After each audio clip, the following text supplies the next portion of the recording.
మాతృదేవోభవ. ఈరోజు 21/1/2024 నుండి 27/1/2024 వరకు వార ఫలితాలను మకర రాశి వారికి ఏ విధంగా ఉంది అనేటటువంటి విషయాన్ని ఇప్పుడు తెలుసుకునే ప్రయత్నం చేద్దాం. కేవలం గోచార ఫలితాలు మాత్రమే జాతక ఫలితాలు కావు. అది కూడా ఒక వారానికి మాత్రమే మనం చెప్పుకుంటున్నాము. ఇందులో ఎక్కువ గ్రహాలు అననుకూలంగా ఉన్నాయని, అనుకూలంగా తక్కువ గ్రహాలు ఉన్నాయని కంగారు పడాల్సినటువంటి పని లేదు. దాని పరిష్కారాలు అన్ని చెప్పుకున్నట్టుగా చేసుకోండి. అయినా వారం రోజులంటే ఎంతో గడవాలి, చాలా తక్కువ సమయం కాబట్టి దీని గురించి కంగారు పడక్కర్లేదు. ఇది జాతకంతో అనుసంధానం చేసుకున్నప్పుడు మనకి ఫలితాలు కొంచెం వాటి ప్రభావం ఎక్కువ ఉంటూ ఉంటుంది. అందుచేత అప్పుడే సరైనటువంటి ఫలితం అప్పుడే మనకు తెలుస్తూ ఉంటుంది. ఖచ్చితంగా జాతకంతో అనుసంధానం చేసుకోవాలి. ఈ జాతకంలో ఒక భాగం మాత్రమే ఇది. ఇండివిజువల్గా ఇది ఒకటి ఫలితాలు చెప్పుకోవటం వల్ల అంత శుభ ఫలితాలు కానీ అంత అశుభ ఫలితాలు కానీ రెండూ ఉండవు. అంతేకాకుండా మరి కొంతమంది మిత్రులు చెప్తున్నట్టుగానే పొద్దులండి అవన్నీ ఎవరవుతుంది. కానీ ఈ గోచారంలో మాత్రం యోగాలంటూ ఏ రెండు గ్రహాల యొక్క యుతి వలన చెడు యోగం, దుర్యోగం కానీ మంచి యోగం కానీ ఏర్పడదు అని పెద్దలు చెబుతూ ఉంటారు. అది యోగాలు ఉన్నట్టుగా కొంతమంది మరి చెప్తున్నారు. మరి అది ఎంతవరకు యథార్థం అయితే నాకైతే తెలియదు. కానీ నా పరిజ్ఞానం సహకరించిన వరకు గోచారంలో యోగాలంటూ ఉండవు. ఏ రెండు గ్రహాలు కావచ్చు, ఏ మూడు గ్రహాలు కావచ్చు, యుతి వలన ఒక యోగం అంటూ ఏర్పడదు అని నేను నాకు తెలిసినంత వరకు చెప్తున్నాను. ఓకే, ఇప్పుడు ఏంటంటే ఇప్పుడు మనం గ్రహచారం గురించి, ఇప్పుడు మకర రాశి వారి గురించి మనం చర్చించే ప్రయత్నం చేద్దాం. జన్మంలోనే రవి ఉన్నారు, రాశిలోనే రవి ఉన్నారు. ఆ రవి శుభఫలితాన్ని ఇవ్వజాలరు. జన్మంలో రవి వల్ల కొంచెము అహంకారంగా ఉండేటటువంటి మాటలు రావటము, కొంచెం ఆ రవి యొక్క ప్రభావం ఆ శరీరం మీద పడటము, ఆరోగ్య విషయంలో ఓకే అయినప్పటికీ మిగతా విషయాల్లో రవి అంత శుభప్రదమైనటువంటి ఫలితాలను జన్మంలో ఇవ్వరు, ఆయన జన్మరాశిలో ఇవ్వరు. అలాగే ద్వితీయంలో శని ఉన్నారు. ద్వితీయంలో శని కూడా సరి అయినటువంటి మంచి సుఫలితాలు ఇవ్వరు. కానీ ఇక్కడ ఏమైందంటే ఆయన స్వక్షేత్రం కాబట్టి కుంభరాశి, ఆయన ఆ క్షేత్ర ప్రభావాన్ని ఇస్తారు. ఆయన స్వక్షేత్ర ప్రభావం ఉంటుంది. రెండవ రాశిలో ఉండటం వల్ల ఆ ప్రభావం కూడా ఉండి శుభ అశుభ రెండు ఫలితాలు ఇవ్వడానికి ఆయన సమర్థుడు. ఇకపోతే తృతీయంలో రాహు ఉన్నారండి. తృతీయంలో రాహు మాత్రం మంచి ఫలితాలు ఇస్తారు. అందరి యొక్క సహాయ సహకారాలు స్కూల్లో కావచ్చు, వ్యాపారంలో కావచ్చు, వృత్తిలో కావచ్చు, ఉద్యోగంలో కావచ్చు, వ్యవసాయంలో కావచ్చు, వీరు ఏం చేస్తూ ఉంటారో ధన విషయంలో కావచ్చు, ఖర్చుల విషయంలో ఏ విషయాన్ని తీసుకున్నప్పటికీ కూడా రాహు వీరికి చక్కగా ఈ మకర రాశి వారికి అనుకూలమైనటువంటి ఫలితాలు ఇస్తారనడంలో ఎట్టి సందేహం లేదు. ఇకపోతే చతుర్థంలో గురువు ఉన్నారండి. చతుర్థంలో గురువు కూడా అంత శుభ ఫలితాలను ఇవ్వడానికి అవకాశం లేదు. చతుర్థ ఫలితాలన్నీ ఏవైతే ఉన్నాయో రావాల్సిన డబ్బు రాకపోవటం, పిల్లలు లేకపోతే వాళ్ళు చదువుల్లో ఒక స్టెప్ ముందుకు వేయలేకపోవటం, అలాగే కుటుంబంలో చిన్న ముందుకు వెళ్ళకపోవటం, ఏదైనా కొనుగోలు చేయాలి, భూమి కానీ ఇల్లు కానీ అనుకోవటం ఉంటే ఈ వారంలో అది ఏమాత్రం అనుకూలమైనటువంటి ఫలితాన్ని గురువు కలగజేయడు. అలాగే ఇక్కడ వీళ్ళకి భాగ్యస్థానంలో కేతు ఉన్నారండి. ఆ కేతువు కూడా ఏ విధమైనటువంటి మనకి ముందుకు వెళ్ళడానికి అనుకూలమైనటువంటి ఫలితాన్ని ఇవ్వరు.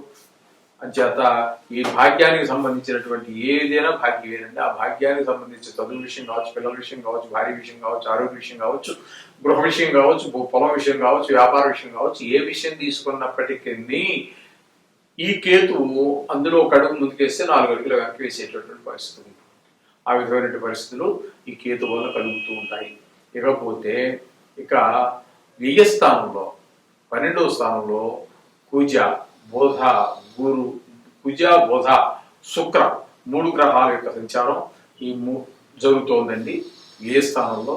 ఈ 3 గ్రహాలు కూడా కుజులు కానీ ఏమాత్రం ఏ విధమైన ఏ విధంగానూ సహకరించడు, ఏ విషయంలో కూడా ఆయన సహకరించాడు. అలాగే వ్యాపార విషయంలో కానీ, బుద్ధి సరి అయినటువంటి ఆలోచన ధోరణిలో కానీ బుద్ధుడు సహకరించడు. ఇక సుఖ విషయాలకు వచ్చినట్టయితే మనిషి సుఖాలను కోరుకుంటూ ఉంటాడు. వాడు ఎంత పేదవాడైనా ఎంత ధనవంతుడైనా కూడా సుఖాలు కోరుకుంటూ ఉంటారు. ఆ సుఖాలకు కూడా కొంచెం ఆయనకి అన్ని సుఖాలు అన్నీ ఉండవచ్చు కాక బట్ అనుభవించడానికి అవకాశం ఏర్పడదు. ఈ శుక్రుడి వలన ఆయన మీకున్న దాన్ని మీరు అనుభవించకుండా చేస్తారు. ఇక్కడ శుక్రుడు మీకున్నా కూడా, లేకపోతే అది లేనే లేదనుకోండి. ఒకవేళ అన్ని ఉంటే కూడా మీరు ఆ సుఖాలను అనుభవించకుండా కొంచెం దూరంగా పెట్టేటట్టు ప్రయత్నం ఈ శుక్రుడు వల్ల జరుగుతూ ఉంటుంది. అందుచేత ఈ 3 గ్రహాలు కూడా, కుజుడు, బుధుడు, శుక్రుడు కూడా అనుకూలమైన ఫలితాలు లేవు. మొత్తం మీద చెప్పాలి అంటే ఈ రాశి వారికి, మకర రాశి వారికి ఒక్క రాహు శుభప్రదమైనటువంటి ఫలితాలు ఇస్తారు. ఇక శని అంటారా స్వక్షేత్రం కాబట్టి కొంతవరకు అనుకూలించిన, 2వ స్థానంలో ఉన్నారు కాబట్టి కొంతవరకు అనుకూలించకపోవచ్చు. అందుచేత రాహు మాత్రం పరిపూర్ణంగా ఈ మిగతా గ్రహాలని అనుకూలంగా ఉన్నాయి. అయినా మీరు ఏమి కంగారు పడక్కర్లేదండి. ఒక వారం కాలం మాత్రమే, ఇది వార ఫలితాలు మాత్రమే. ఇది కూడా మనం మిగతా జాతకంతో కంపేర్ చేసినప్పుడు, అందులో అక్కడ ఫలితాలు కూడా కంపేర్ చేసినప్పుడు వేరే రకంగా ఉండవచ్చు. వాటి ప్రభావం తీక్షణంగా ఉన్నప్పుడు ఈ ప్రభావం తక్కువగా ఉండవచ్చు. అటువంటి ఫలితాలు కూడా అవకాశం ఉంటుంది. అందుచేత మీరు ఏం కంగారు పడక్కర్లేదు. మనం చెప్పినటువంటి విధంగానే ఆ నవగ్రహ స్తోత్రాలు చదువుకోండి, దేవుని ప్రార్థించండి. వీలుంటే ఈ వారం ఖచ్చితంగా, ఎందుకంటే చెప్పాలి అంటే 9 గ్రహాలు మీకు అనుకూలంగా, 9లో 8 గ్రహాలు మీకు అననుకూల ప్రభావంగానే ఉన్నాయి కాబట్టి వీలుంటే ఈ 9 రోజులు కూడా కాస్త ఆ గుడికి వెళ్ళి ఆ నవగ్రహాల చుట్టూ తిరగడం అది తప్పకుండా చేయండి. రోజు ఆ దేవుడు కూడా దర్శనం చేసుకోండి. ఏ దేవుడు అనేది లేదండి, ఏ దేవుడైనా ఒకటే. ఏకో విష్ణు మహాత్మూతం భూత అని అనేక చేత రకరకాల అవతారాలు ఇచ్చినప్పటికీ విష్ణుమూర్తి ఏకో విష్ణువు. అందుచేత ఏ కంగారు పడక్కలేదు. ఏ దేవుడైనా పర్వాలేదు, అమ్మవారైనా పర్వాలేదు, అన్ని ఒకటే. చేత ఈ గుడి ఆ దేవుడు ఈ గుడి అని చెప్పేసి మీరు దాన్ని మళ్ళీ విడదీసి మళ్ళీ దాన్ని ఏదో చేయవద్దండి. ఆ దేవుడు ప్రభావం ఎక్కువ, ఈ దేవుడు ప్రభావం ఎక్కువ అని చెప్పేసి చెప్పడంలో అంత సమంజసం అని అనుకోను నేను. ఏ దేవుడైనా, ఏ అమ్మవారైనా, ఏదైనా పర్వాలేదు. మన హిందూ దేవుళ్ళు ఏ గుడికైనా వెళ్ళండి, చక్కగా ఆ గ్రహాలు తిరగండి, ఆ దేవుడిని పూజించుకోండి. ఇక అన్ని శుభాలు జరగాలని ఆ దేవుని ప్రార్థిస్తూ శుభం పూజ. ఈరోజు 21/1/2024 నుండి 27/1/2024 వరకు తులారాశి వారికి గోచార ప్రభావం ఏ విధంగా ఉంటుంది అనేటటువంటి దాని గురించి మనం ప్రస్తుతం తెలుసుకునే ప్రయత్నం చేద్దాం. అయితే ఈ తులారాశి వారికి రాశిలోనే చంద్రుడు, మనం ప్రతిసారి చెప్పుకున్నట్టుగానే చంద్రుడు ఎలాగా యోగగా ప్రయోగుతాడు ఏ రాశికి చెప్పుకున్నప్పటికీ కూడా. కాకపోతే తృతీయంలో కుజుడు, బుధుడు, శుక్రుడు 3 గ్రహాలు ఉన్నాయి. యుతి ఉంది. ఆ యుతి ద్వారా విడివిడిగా ఉన్నా కూడా తృతీయంలో కుజుడు యోగకారకుడే అవుతాడు. సహాయ సహకారాలు ఉన్నాయి. అలాగే సహాయ సహకారం మిత్రుల యొక్క, బంధువుల యొక్క సహాయ, ఉద్యోగ స్థలంలో, వ్యాపార స్థలంలో కుజుడు ద్వారా మనకి అందరి యొక్క సహాయ సహకారాలు కూడా మనకి అందజేసేటటువంటి ఫలితాన్ని ఆ కుజుడు అనేటువంటి ఆయన ఇస్తారు మనకి. ఇకపోతే బుధుడు అనుకూలమైనటువంటి ఫలితాలను ఇవ్వజాలడు. అక్కడ మనకి వ్యాపార విషయాల్లో కావచ్చు, వాళ్ళ యొక్క సహాయ సహకారాలు మనకు ఉండవు ఈ బుధుడి యొక్క అక్కడ గోచార ప్రభావం వల్ల. అలాగే శుక్రుడి యొక్క తృతీయ స్థాన చలనం వలన కూడా మనకి శుభమైనటువంటి ఫలితాలు రావు. అలాగే మన యొక్క కళత్ర అంటే మనకి భార్య ద్వారా కావచ్చు, లేకపోతే కుటుంబాలకు సంబంధించినటువంటివి కావచ్చు, అవి మనకి అనుకూలమైనటువంటి వాళ్ళు మనకు అనుకూలంగా ఉండరు. మనం చెప్పిన మాట కొంచెం పెట్టడం జరుగుతూ ఉండొచ్చు. అలాగే మనం అనుభవించవలసినటువంటి సుఖాలు కూడా మనకి కొంచెం అందుబాటులోకి రావు, అమల్లోకి రాకుండా కొంచెం మనం ఎంతో సుఖం అనిపిద్దాం అనుకున్నామో అన్నీ ఉన్నా కూడా ఆ సుఖాలు మనం అనిపించలేకపోవచ్చు. ఆయన యొక్క తృతీయ స్థాన చలనం వల్ల ఆ విధంగా జరుగుతూ ఉంటుంది. అలాగే చతుర్థంలో రవి ఉన్నారండి. చతుర్థంలో రవి ఉండటం వల్ల కూడా మనకి శుభ ఫలితాలు ఇవ్వజాలరు రవి. ఆ ఆస్థానానికి సంబంధించినటువంటి ఇంటి వ్యవహారాల్లో, ఉప్పు విషయాల్లో, మిగతా విషయాల్లో చర్చలు జరుగుతాయే కానీ ఒక కొలికి రాకుండా జరుగుతూ ఉంటాయి, అలాగే జరుగుతూ ఉంటాయి అంతే. ఇకపోతే పంచమంలో శని యొక్క సంచారం జరుగుతోందండి. పంచమంలో శని సంచారం స్వక్షేత్రమైనందున కొంతవరకు పర్వాలేదు, కానీ అక్కడ కూడా ఆయన శుభఫలితాలను ఇవ్వజాలరు. ఆ విధంగా దేవుడి మీద మనసు లగ్నం కాకపోవటము, అట్లాగే కొన్ని భావంగా మనం ముందుకు వెళ్ళినట్టయితే కూడా కొన్ని అదృష్టాలు కొన్ని మనం పొందడానికి తగిన పరిస్థితులు కల్పించకుండా అడ్డుకుంటూ ఉంటారు సినిమా వాళ్ళు. ఆ విధంగా జరిగేటువంటి అవకాశం ఉంది. ఇక పోయినట్టయితే షష్టమంలో రాహు, 6వ స్థానంలో రాహు సంచారం మనకి అనుకూలమైనటువంటి ఫలితాలు వస్తూ ఉంటాయి.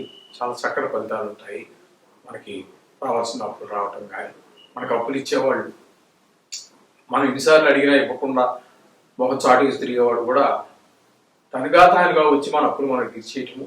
అట్లాగే మనకి మనం ఎవరన్నా అడిగి ఉన్నాము, మన అవసరం కోసం అడిగి ఉంటే కూడా వాడు ఇదిగో అదిగో ఇస్తాను అంటూ ఉంటాడు, కానీ ఇవ్వకుండా దాటుకుంటూ పోతున్న వాడు కూడా ఆ రోజున పిలిచి మరీ ఇవ్వటము. ఈ విధమైనటువంటి ఆరోగ్యభావానికి సంబంధించి, అలాగే రోగ విషయాల్లో, రుణ విషయాల్లో, మనకి అనేక విషయాల్లో రాహు చాలా అనుకూలమైనటువంటి ప్రభావాన్ని మనకు చూపిస్తూ ఉంటారు. అలాగే సప్తమంలో గురువు సంచారం జరుగుతోందండి. మేషంలో తులారాశి నుంచి 7వ భావంలో అంటే మేషరాశిలో గురు సంచారం జరుగుతోంది. అది కూడా మనకి అత్యంత అనుకూలమైనటువంటి ఫలితాన్ని ఇస్తుంది.